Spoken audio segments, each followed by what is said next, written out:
Genève et l'envie vraiment de surpasser cette crise que l'on espère tous passagère, bien sûr. Espérons-le. Oui. Allez, on attaque tout de suite dans le vif du sujet avec notre premier essai. Il s'agit de la Seat Exeo.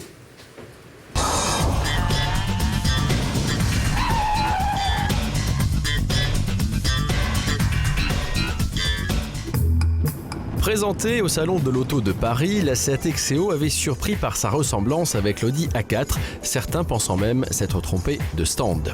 L'uniformisation du design et l'utilisation de plateformes similaires pour les différentes marques d'un même groupe n'est pas nouvelle.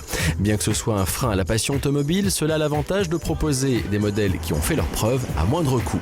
Le groupe Volkswagen l'a bien compris et fait monter Seat en gamme pour un prix défiant toute concurrence. Cette Exeo reprend donc la plateforme et le design de l'ancienne A4, apparue en 2000, restylée en 2004 avec quelques modifications ibériques tout de même. La face avant est dotée de la calandre Arrow Design qui fait office de nouvelle signature Seat, alors qu'à l'arrière, seuls les feux et le badge la distinguent de sa cousine. La version 2 litres turbo finition sport offre des jantes en 18 pouces en option ainsi que 2 sorties d'échappement. Un look sportif qui n'en fait pas trop et qui sied finalement tout aussi bien à l'image de Seat. Même son de cloche dans l'habitacle où l'on retrouve la planche de bord de l'A4 cabriolet et des commodos similaires. Le volant vient de la nouvelle A4 cette fois-ci et comme toujours chez Seat, la finition est donc ici irréprochable.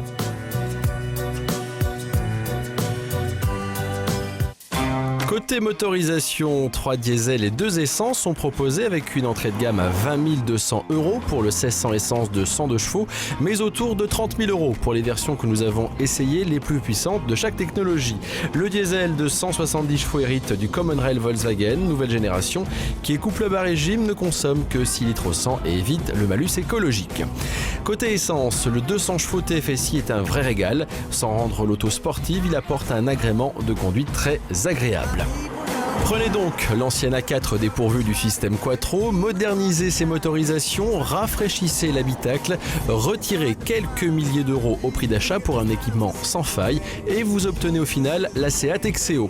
Dit comme ça, il paraît en effet difficile de critiquer la démarche de Seat qui la commercialisera à partir du 26 mars. Et l'affiche de cette Seat Exeo, les plus, prix, qualité, Audi, nouvelle motorisation, les moins, image de marque et manque d'originalité. Avec nous, François Michel, directeur Seat France. François, Seat Exeo, c'est un nouveau véhicule, nouveau segment également pour Seat. Il y avait la Toledo de la deuxième génération passée, qui était une berline 3 volumes. Elle n'a pas marqué franchement les esprits.